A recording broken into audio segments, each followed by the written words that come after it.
So I have a quick video to transition us from our very serious talk last time to, this will be a serious video, and then we'll kind of go into maybe some, anecdotal funny stories. But this is a video that will help you determine if you have a drinking problem. So please just kind of listen to the video, pay attention to the three aspects here of what they say, and then we'll go from there. Have you ever used alcohol to alter your mood or deliberately change your state of mind? Sure. Do you sometimes have a drink to celebrate a special occasion or mark a holiday? Obviously. Have you ever, under the influence of alcohol, questioned the teachings of the Mormon Church? Where did you get this? I got it on a website. That's not important. Okay, so there you go. If you could answer those three questions. No, the video is very funny. As Josie and I were talking last night, she mentioned this video, and I thought it was a perfect one to show. But I do think it illustrates something that we'll talk about a little bit more today, and that's just how much misinformation there is out there and how little there are definitions for appropriate drinking versus not appropriate drinking, or better put today, drinking responsibly versus drinking constructively. And so that's really what I want to talk about today. As Christians, drinking responsibly is not something we're supposed to do, okay? Now, hold on and be careful. Because drinking responsibly really means nothing, okay? It's a tagline for a lot of alcohol companies to make it seem like, they really care about how you drink. We have a different standard as Christians, and that is to drink constructively. And this comes directly out of 1 Corinthians, where Paul is talking about, sure, things are permissible for you, but are they beneficial? Are they constructive? Do they accomplish the gospel's purposes in our lives and in the lives of people around us? And so I want to kind of juxtapose, I want to compare and contrast this drinking responsibly, which is what you see on any billboard you're going to see. Of course, it's smaller text, and the advertisements themselves may be telling you the exact opposite thing, like party all night and whatever else. There's a Johns Hopkins study done about a year ago that just talked about how almost every one of these slogans, they said 9 out of 10 that they studied, and they studied over 100 beer, wine, and liquor studies, or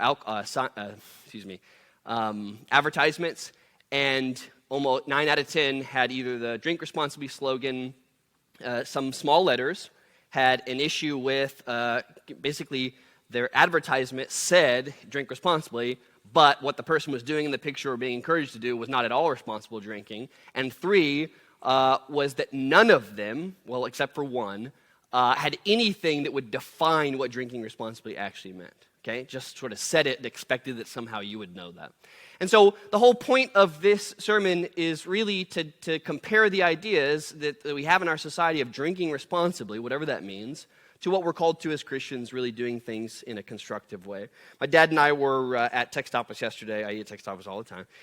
And y'all were there too? Oh. You're both boycotting. Oh, I know, but we figured out our issue. Yesterday, actually. That's a whole other story. Yeah, weird how all of you know so much about my life.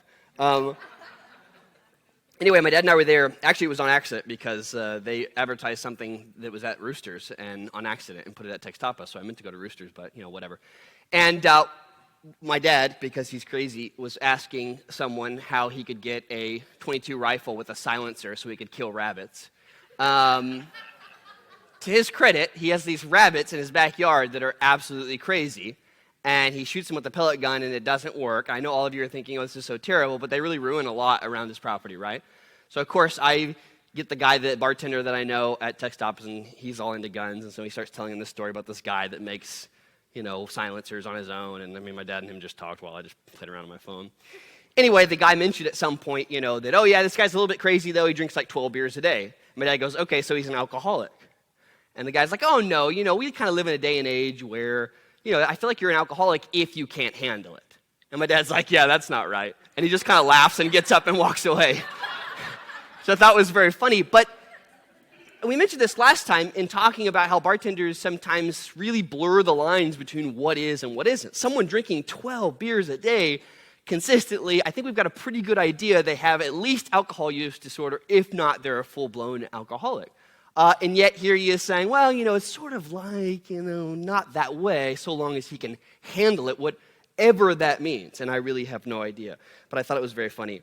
In our postmodern context, it's very easy for us, and sometimes it's a good thing, sometimes it's not such a good thing, and I don't want to go too much into it, to redefine words. We really do. We just sort of like decide that a word is now going to mean this, regardless of the past historical context of that word, and we'll just sort of redo it, okay? We do this a lot. We do it with memes, we do it with phrases. I can't even keep up with all the phrases. I mean, I hear them all the time from you guys. There's so many in my mind that I'm still very confused about, and I'm not going to list them because you're going to think how lame I really am. But we do this a lot, and those words can mean kind of whatever we want. Well, there's, in my mind, no better example of this in regard to what we're talking about than this drink responsibly thing.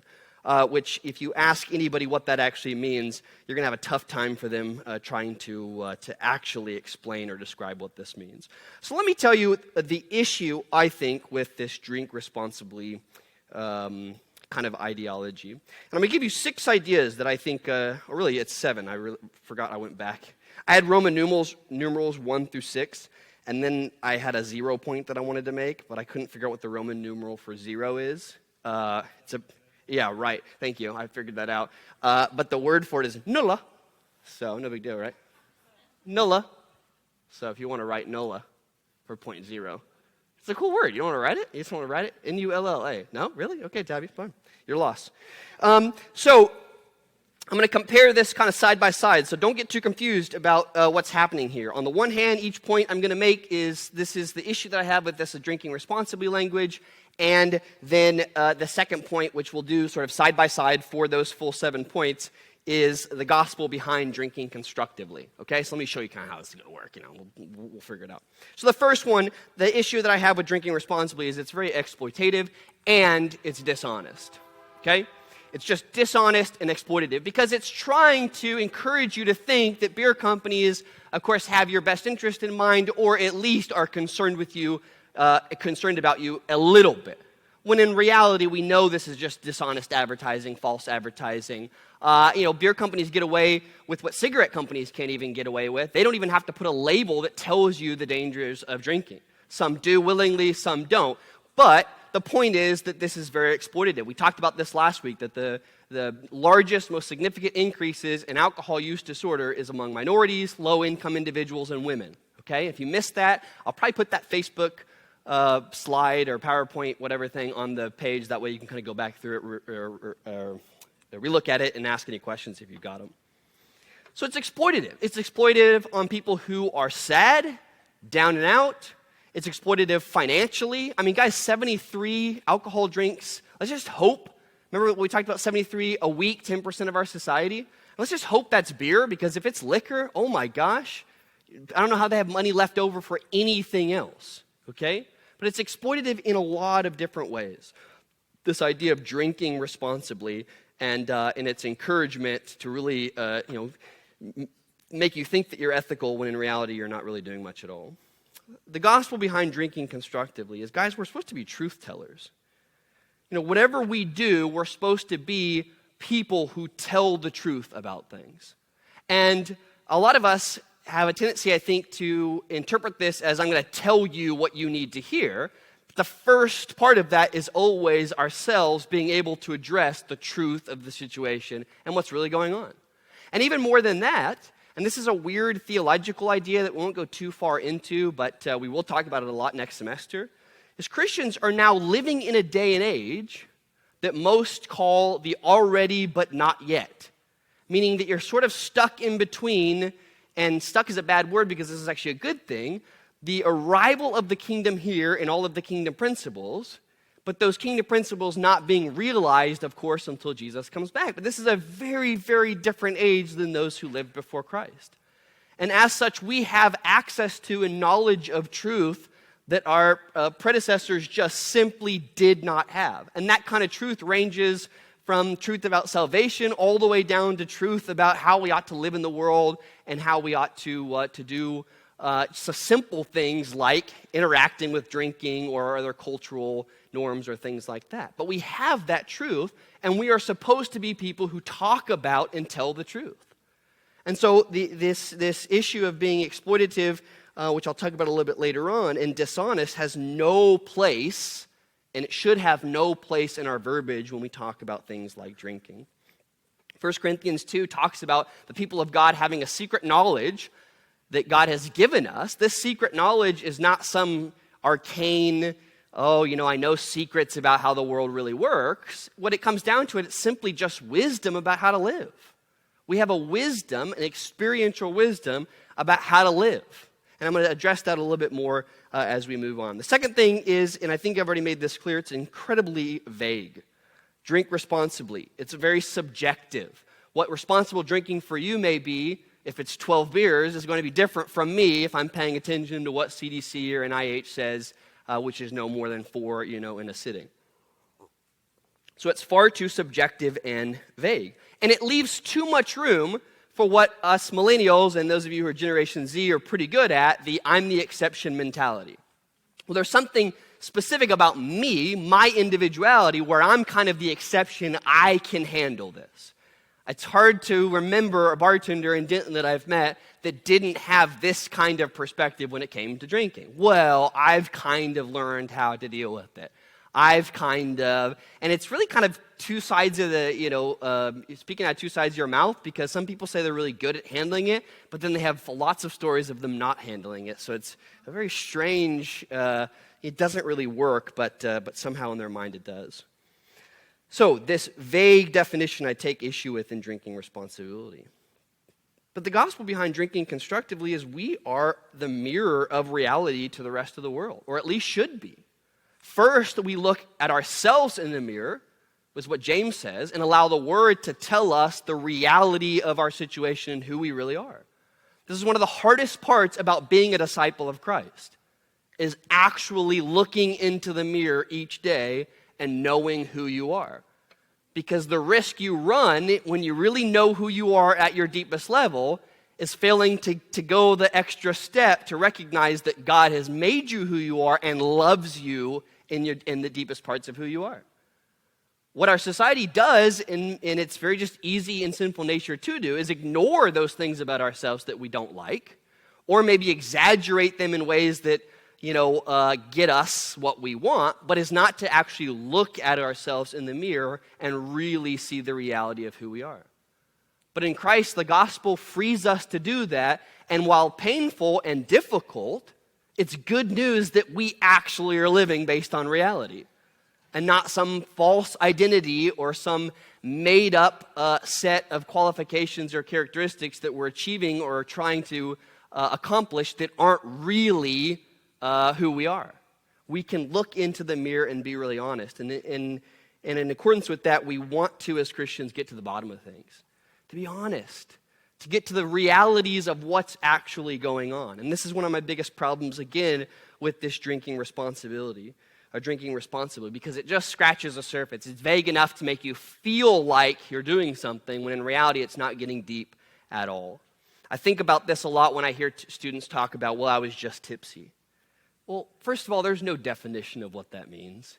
So you could be full-on drunk and feel tipsy because alcohol takes a while to metabolize, and now you've just justified it by not really looking into the mirror.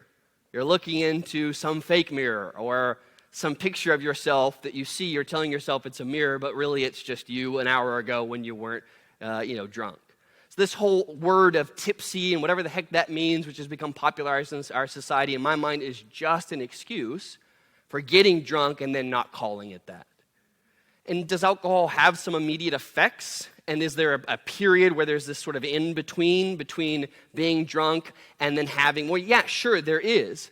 But if that becomes that noticeable, then you've already kind of made your way into a situation which is pretty close to, if not drunk entirely. So we got to be honest about these things. Another one that I hear quite a bit is that binge drinking is still moderate drinking, because it's not like I'm drinking heavily each week. Binge drinking in no way counts as moderation drinking. We'll talk about this in a moment, about how some studies, and the studies are really kind of strange, I'm going to explain those. Drinking has some benefits in small amounts, 1 to 2, possibly 1 for a woman, 2 for a guy, servings a day. But as soon as you binge drink even one time, it's like sunburn, okay? This has immediate effects. These effects don't just go away.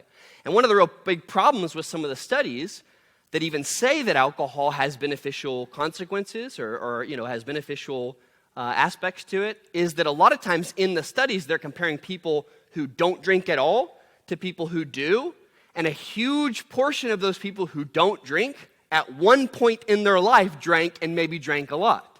And that's going to completely mess up some of the statistics on whether drinking is actually good for you or not. Some of you look at me quizzical. Does that make sense or not really? If you were to compare people who never drink, okay, and ever to people who do, and no big studies at this time are sort of available for that, I think you're going to find that alcohol at its best is going to have incredibly minimal, if not no, health advantages for us. And so that whole way of thinking, I think, is not so much being able to look into the mirror of reality. The third thing for me in terms of my issue with the drink responsibility is just that it's worldly.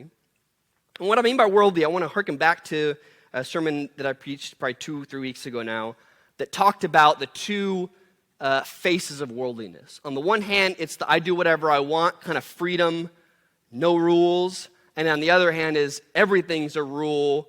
I can do this on my own, and I just sort of need to live by rules. And that the scripture really talks about worldliness in both of these extremes. Okay? And I think this is what happens a lot in the conversation about drinking responsibly. Well, it's my freedom to be able to drink. No one should tell me not to do that. Okay? This is what Paul's addressing when he talks about this, sexuality and sexual morality in 1 Corinthians.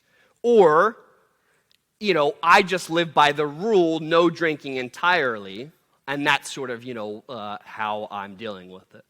Well, in my mind, both of these philosophies are somewhat worldly. Because again, they go back to not a reliance on the wisdom that God gives us, but on either emphasizing our freedoms or emphasizing the rules that we've placed on ourselves, both of which are pretty myself-focused. I'm the center and I'm the focus here. They have an appearance of kind of being about others, freedoms, I really want freedoms for others, but let's be honest, I'm really most concerned about my freedoms. And, rules should be placed on others, too, but I'm really more concerned about what rules I have, I live by and I've accomplished. And so in that sense, it's very worldly. But we don't live, in this kind of, extremes of either these freedoms or rules. We live on mission. And our mission has everything to do with setting up a value system that's in line with kingdom values. But you see, even in our society, this has kind of gotten to the point where we sort of live between the two worlds, rules and freedoms. These are my freedoms. This is how our society is structured, and here are the rules. And I'm going to go between the two. But how do you legislate anything that's positive in terms of a value system? You don't, right? It sort of comes second nature, right? But in my mind, rules and values, or rules and freedoms don't ultimately translate into some value system. Values just sort of come as a result. They're not really well thought out, and I'll talk about this in a moment. So the gospel behind drinking constructively is that we're on mission. We become anything to anyone, which is really what our mission is. It's about putting other people first so as to introduce and encourage as many people as possible to get to know God and to choose Him. And so when we're on mission, the question that always comes up in my mind in terms of drinking is if you can't handle it and it's obvious you can't handle it, why risk it? Paul talks about a military person getting involved in civilian affairs. Why, when you're on this mission, would you start to care about all this stuff that seems much less significant? This is one of the hardest things for people who have PTSD is when they come back to United States, people's problems just seem so insignificant to them. Here they're dealing with some of the worst things that you can see, and then they come back here and it's just like the world is like, what? How could people be worried about this kind of stuff? Well, I'm using that negative example as a positive illustration is when we are on mission with God, a lot of this other stuff, and particularly these rules and freedom stuff, just kind of falls behind and isn't near as important.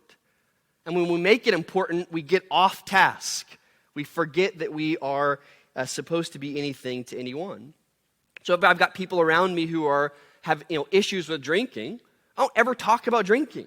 I'm not going to drink around them. I'm not going to mention it. I'm not going to have alcohol anywhere near them. I'm just simply not. It's not going to be one of those, well, it's my freedom and my right to do this, and they're going to have to just deal with it. It's just not going to do it. It's not worth it at all. My partner in business is an ex-alcoholic, and I freaked out the other day when we had a Budweiser can in our trash can, which I found out was my idiot neighbor who put it in there. Because we just don't do any of that around the shop. But I asked him very clearly up front, like, hey man, it's been about 15 years, you've been, did something happen? Is something gone? He's like, no, I was wondering about that, if that was you. And I'm like, no, you know me, that's definitely not mine. But that's what I'm talking about. We become anything to anyone. And sometimes that means absolutely not drinking, but there's also cases where that means, and I think this is where things get quite a bit more tricky, learning how to, and I'll use this example in a moment, be an example of wisdom when it comes to drinking around people. Because if someone doesn't have a problem with it, then erring on the side of not drinking at all, I don't think is necessary, but it is necessary to mirror good drinking practices. At bars with bartenders, I talk about a lot in my experience because I frequent them. I'm just being honest. A lot of bartenders really are alcoholics. Chelsea and I had one last night who proved herself as very much an alcoholic for the second or third time. And I'm glad you were there, Chelsea, because otherwise it would have been even more awkward.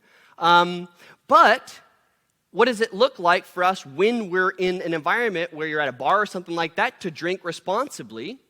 And how much more so when someone sees you as someone not drinking responsibly, does that simply just encourage their behavior and what they do? You can connect over that. One of the things that's very clear about the bartenders that I interact with is we talk a lot about drinking issues. There's no bartender that I interact with that we don't talk about their own drinking issues, and where I encourage them and talk to them as best as I can about, drinking and things like that. Now, when you meet one last night who's already gone, it's not possible. But thankfully, when they're at work, usually pretty on key, they're good to go. But what does that look like? Being anything to everyone, okay? Just this week, and I know this sounds like a really strange example, but I've noticed a lot of bartenders in my experience are pretty smart people, at least the bars that I go to, because they're managers in a place. They're pretty high-functioning adults. I mean, some of them have, again, bad alcohol problems, but most of the bartenders in this area have college degrees, and they're in the process of switching a degree, and so they're at a really fragile time in their life, which sometimes even spurs on some of that. And being able to talk about that with them, encourage them. I had one girl this last week who made an excellent drink. I mean, it was an amazing drink. And I made sure it was her drink on the menu. I know that sounds really, really strange and probably weird, but it was really important for me that I made it clear to both her and the other bartenders that this was one of the best drinks I've ever had. It was really good. She did a really, really good job of mixing all the flavors together, and it was just a really, really good drink.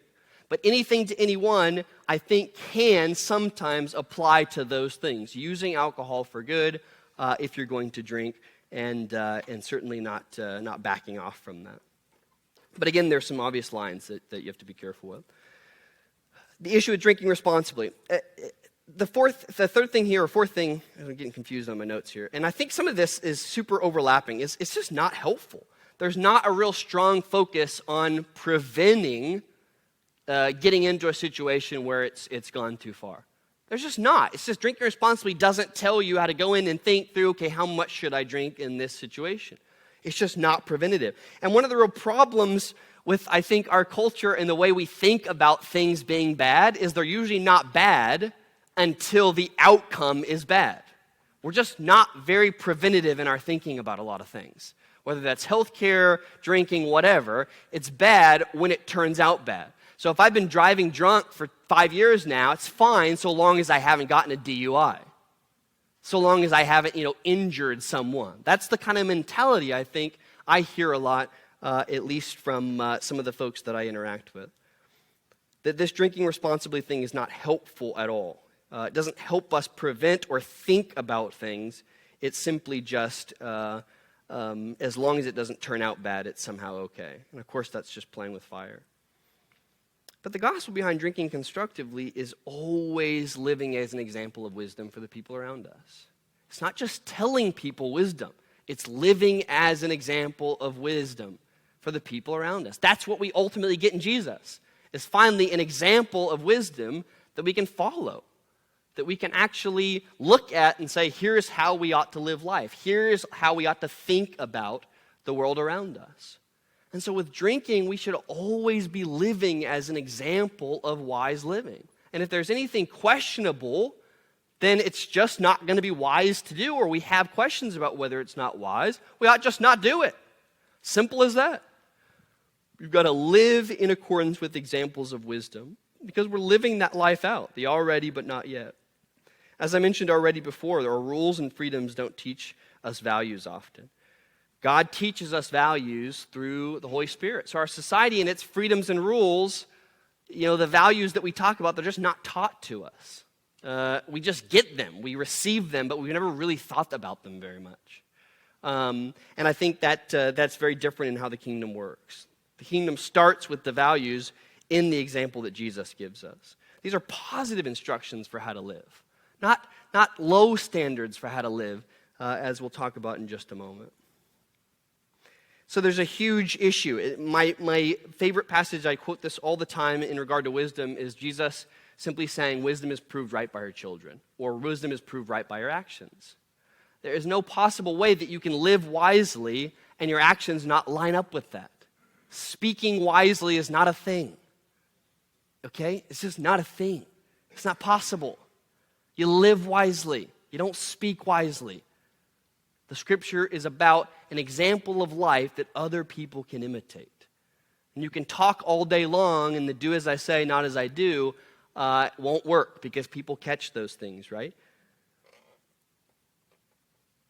So, this one might kind of sound weird to you, but I like it, so I'm going with it.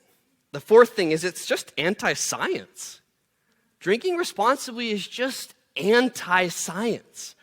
No one is putting up some scientists tell us it's very obvious that there's no way you're going to process this amount of alcohol in 1 hour, so don't do it. It's just anti-science. And I know Christians have a really weird relationship with science sometimes, or at least that's what we would popularize. But come on, most of us, we've gone to school, we've committed our lives to different scientific pursuits.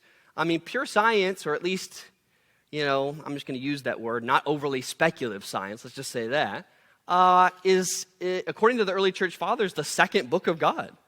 That's just God's world explained to us as humans have tried to understand it.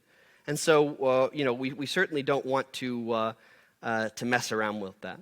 It reminds me of that whole, remember we did that weird activity not too long ago where you went out and found bugs and stuff? Grant's laughing because I think it was his idea, but I don't know. It was great, and I really loved it too, but whenever I go out into nature, this thing always comes to my mind, and that's how both devastating and wonderful nature is. Because the intelligent design movement, I think, incorrectly tried to focus us on how life is only good and significant, and yet you can't possibly understand nature without understanding the just sheer wrath that is there in nature. And alcohol is a wonderful example of both, I think, an amazing thing. I mean, guys, and I don't want to get too snobbish here, but to taste an 18-year-old scotch that has unbelievable complexity and more notes than you would ever find in coffee is unreal. Now, I don't taste that very often because that's $24 a shot, all right? So that's some expensive stuff. That was snobbish, right? So, nature has this sort of dual nature to it. And this is, I think, really challenging for people who really study science is, there's some great things, but there are some really devastating things. And alcohol is very much one of those things. I mean, think about it, guys. I'm just going to go back to this again because I'm really thinking about scotch now. It's been sitting in a barrel for 18 years. And somehow it's better than when it began? That's crazy. Nothing else is like that except for wine. Okay, anyway. But I'm not for sure. I'm not a real wine drinker, and I think wine's fake, so that's just my 2 cents there. But there's something really amazing about that. The taste, the flavors, the things that can really go into, this versus drinking Jim Beam. It tastes like, someone peed in a bottle and then called it whiskey. Oh, sorry, I didn't mean to offend any of you who have lower tastes. I guess that's okay as well. So, the word moderation, right? The word moderation is a very scientific word. So, please do not use the word moderation if you are not a moderate drinker, okay? Don't be anti-science. Please don't convince yourself that you're somehow a moderate drinker when you binge drink or drink heavily in a week. You are not. You are a not moderate drinker. You are a heavy drinker. So the quicker you can recognize that, understand it, the better off you'll be for dealing with it, okay? So don't be anti-science. No. So 2 more. I know this is a little bit, it seems like a struggle. I don't know why. I really like this, but some of you are feeling that this is overwhelming or maybe boring or all of the above. So the 5th one here is this drinking responsibly thing lowers our standards to minimums. Because if we can just use a word that seems like the minimum level of ethical behavior, responsible, which in essence means nothing, we lower our standards to minimums. Nobody ever accomplished anything great from trying a little. I really want to see that maybe somewhere in one of those like posters when you're, maybe at the dentist office or something, to accomplish something great, just try a little. I think that's a pretty good one. All right? Guys, God came to give us life and life to the full. And the irony and the biggest lie of Satan in all of this is that somehow people have thought of drinking irresponsibly as living life to the fullest. Satan is a very smart creature if he can convince us that the opposite of things are really true. And that's what he's done when it comes to drinking. That somehow in drinking, that's life to the fullest. That you go to a bar and you see a whole lot of people living their fullest life by not drinking responsibly. And certainly not drinking constructively. But, God came, or Jesus came to give us life and life to the full. He makes that very clear. Whether we're talking about alcohol from the perspective of health or the complexity behind it, alcohol can be really good. It tastes really good. It's great. It can be mixed. It can be compared. It's really brilliant. I don't know anything about beer or wine, so I can't tell the difference, but some of you who are into the craft beer scene, the difference between like good beer and not good beer is pretty big, okay? And that's pretty interesting. That's good. Someone spent a lot of time working on this, and they looked through it scientifically, and they're not just some mass-producing place that just shoots one after another so as to give as many as they possibly can out. This is pretty cool stuff. One of the things I've heard that I'm still kind of up in the air about, and I don't know what to think about this. We did a small group book last spring, maybe? I don't know. That talked about, it was fall? Okay.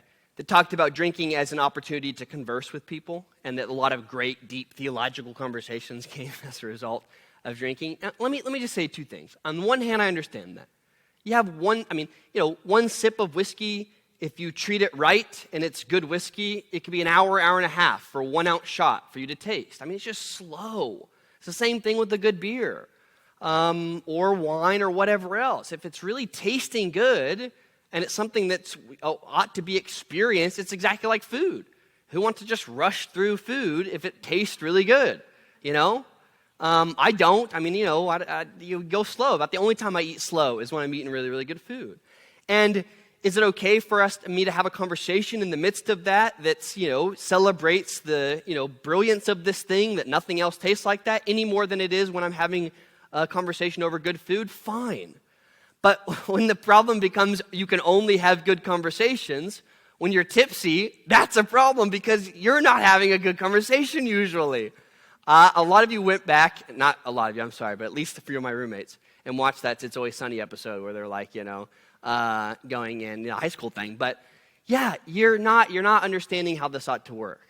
When alcohol becomes something that you have to have, or even, I think the dangerous idea of lowering your inhibitions, if the alcohol itself and its chemical content is helping you have better conversations, and it's not the enjoyment of it, that's a problem, okay? And lowering social inhibitions can be helpful for some people, but you have to be very, very careful with that because there's other ways to do that, and you shouldn't need to be drinking to do that. That's not good. No bueno. No good. Last one. The 6th one here. And so I'll keep from boring you all. It's been a long time since I've put so many people asleep in a sermon. So sorry, you apparently think alcohol is boring. The last one, and I think probably the one that I want you to hear, if you don't hear anything else, is the whole drink responsibly is really not at all lovingly protective for people. The goal is not at all trying to protect people or be loving. And, the gospel behind drinking constructively is love always protects. It's 1 Corinthians 13. Especially the weak. Especially the weak. It's such good news that our God is so concerned with the weak. Because if he wasn't, we'd have to question the character of our God. But we don't. The fact that throughout the scripture, what makes him most mad is that when the weak suffer is a huge testimony to the God that we serve. And that's good news. And scriptures that we'll talk about next time quite a bit is 1 Corinthians 13, Romans 14, and 1 Corinthians 8, which talk about this idea, which is often brought up when you talk about alcohol, of the stumbling brother or causing, an obstacle in the way, or not paying attention to someone's, infirmity or the way that they think about the world, and in doing so destroying them. And so we'll talk about that. But love always protects. Some of us, when it comes to alcohol, need to speak up more about the people around us. And I'm not for sure where I'm at with the whole designated driver thing, because I think that can get tricky, because you can be an accessory to that kind of behavior if you're not careful. When you get called last minute, certainly when we used to have Safe Ride, I think it was a service we were doing. But I think you really have to be careful, particularly if it's people you know and have a relationship with. Like, that can be very easily seen as approving of their behavior and allowing it to happen. And that is not protecting them or loving them at all. And for those of you who will let it go on right in front of you without paying attention, that's absolutely not loving or protecting. And the idea that you're going to be there in presence or in bodily form so as to help them or at least watch over them is not helping. You're doing more damage than you are helping. Okay? And so some of us need to speak up when it comes to the people around us asking questions. And at the same time, some of us need to shut up, okay, about how much we approve of alcohol around people who may really struggle and have a difficulty with it. So it goes both ways. This is where wisdom comes in. There's no rules for this stuff. We've got to be really careful about the things that we approve of in response to people in our church that may be secretly struggling or maybe don't even know that they're struggling. And certainly we want to be open and available for anybody who may think that they have an issue with this or just wants to kind of question it. I think one of the things that's really hard, as you saw from last week, is some people just kind of don't know. They see someone's behavior and they think, I don't know if they were drunk. I didn't watch them drink 4 drinks. They're acting a little bit strange, but maybe they had too much coffee. Maybe they're exhausted. I think we've got to be really careful on the other end of not accusing people of being drunk because we saw them with 1 drink in their hand. And then, we're thinking, oh my gosh, they're drinking and getting drunk all the time. It's no, all you actually saw was 1 drink. So let's be really careful that we don't go to the other side of things and start getting, too crazy about, oh my gosh, everybody is drinking so much. But we've got to be very honest with ourselves, and we've got to trust the body in hearing and making sure that we ask good questions. Hey, how many is that for you? Over what period of time? Get your BAC calculator out and be okay, you're bad. Stop that.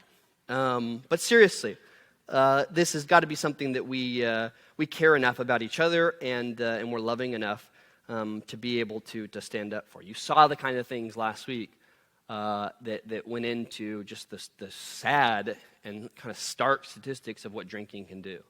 It takes one person stepping up to love someone enough to say, this is not okay.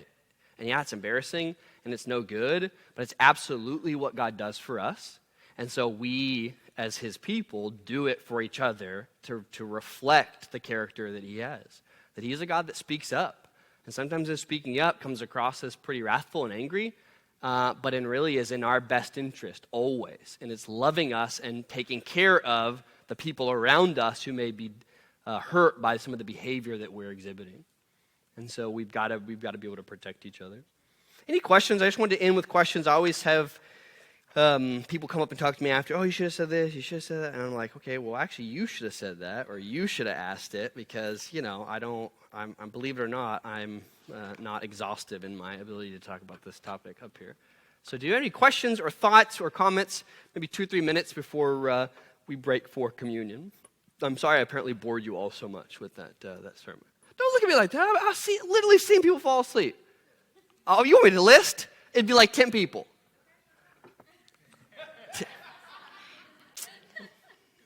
Bad lady. Questions, comments, thoughts related to what we're talking about? Yeah, Ben. Okay. 18 years. You want to eat some nasty 18-year pickles? Really? They really would be good? Okay, cool. Good. Yeah. I would also say probably McDonald's burgers are just as good 18 years later. What's up? Yeah. That was good, right? That was good. No, I said just as good, so, whatever. That's just as good. Okay, any real questions or comments? It's Ben. Jerk. No? God, thank you so much for your forgiveness for us when we just seriously fall short, for whatever reason it is. But God, I thank you so much for just how much you give us life and you give us the wisdom that has been hidden from the beginning of time to live lives as an example to those around us. Help us to never take that for granted, to allow that to inflate our own ego or pride, but to remember that in our examples of wisdom, we simply communicate how good a God you really are. Help us to take serious this issue with drinking and help us to be honest with where we're at, with other people, and to really be concerned enough to be able to speak, to protect, and to live lives that are really wise before you, God. We love you. Amen.